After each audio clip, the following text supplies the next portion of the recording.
আসসালামু আলাইকুম। আশা করছি সবাই ভালো আছেন এবং সুস্থ আছেন। আমি আল্লাহর রহমতে ভালো আছি। কিছুদিন আগে গিয়েছিলাম বাবার বাড়ি। ভিডিওটা অনেক দিন থেকে করে রেখেছি, আপলোড করব বলে সময় পাইনি। ওদিন সকালে খুব তাড়াতাড়ি ঘুম থেকে উঠে রান্না করে নিয়েছিলাম, পোলাও রান্না করেছিলাম, এই জন্য তাড়াতাড়ি হয়ে গিয়েছিলো। আর গতকালকের মাংস ছিল। এরপর খেয়ে দিয়ে রেডি হয়ে বের হয়ে নিলাম। দেখেন কয়েকদিন যাবৎ টানা বৃষ্টি হতে চারপাশ কেমন এখনও কাদা হয়ে রয়েছে। তারপরেও সকাল সকাল আজকের ওয়েদারটা একটু ভালো ছিল, হালকা রোদ ছিল, বৃষ্টি তেমন হয়নি। আবার যেতে যেতেই দেখেন আকাশ মেঘলা হয়ে গিয়েছে। এই যে বাবার বাড়িতে পৌঁছে গেলাম। যে গাছগুলো আমি লাগিয়েছিলাম ঈদের সময় এসে, কিছু কাটিং বসিয়েছিলাম আর কিছু ডাল, তার মধ্যে আমার জবা গাছের একটা কাটিংও এবার হয়নি। কাঠগোলাপের 3টে কাটিং মরে গিয়েছে আর একটা বেঁচে আছে। আজকে এই রান্নাঘরটা গোছগাছ করব। আর ভাইয়াকে দিয়ে এটা ঢাকা থেকে আনিয়েছিলাম।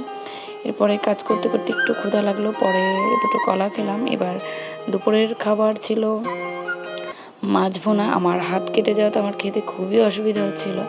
সন্ধ্যার সময় ভাইয়া হালকা পাতলা নাস্তা নিয়ে এসেছিলো, সেটা দিয়ে ঝালমুড়ি মাখিয়েছিলাম। সবাই মিলে এই যে মজা করে নাস্তা করলাম। গ্রামের এই খাবারগুলো খুবই সন্ধ্যার সময় প্রচলিত থাকে। আমরা এক জায়গায় হলে সবাই মিলে খাই। এরপরে চা তো বাদই যাবে না। এই যে রান্নাঘরটা এখন মোটামুটি গোছালো হয়ে গিয়েছে। আগে রান্নাঘরটা বাইরে ছিল, এবার ঘরের ভিতরটা মোটামুটি গোছানো হলো আর কি। বাকি এখন অনেক কাজ বাকি। এটা পরের দিনের ভিডিও ক্লিপ। দুপুরবেলার রান্না করছিলাম ভুনা খিচুড়ি।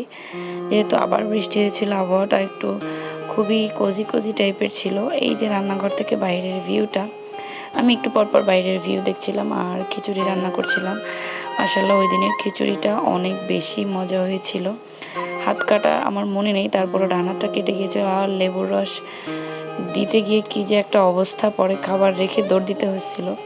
বিকেলবেলা বাবুকে নিয়ে একটু বাইরে বের হয়েছিলাম। এটা হচ্ছে আমার বাবার বাড়ির মসজিদের জায়গা, আমার দাদু দিয়েছে।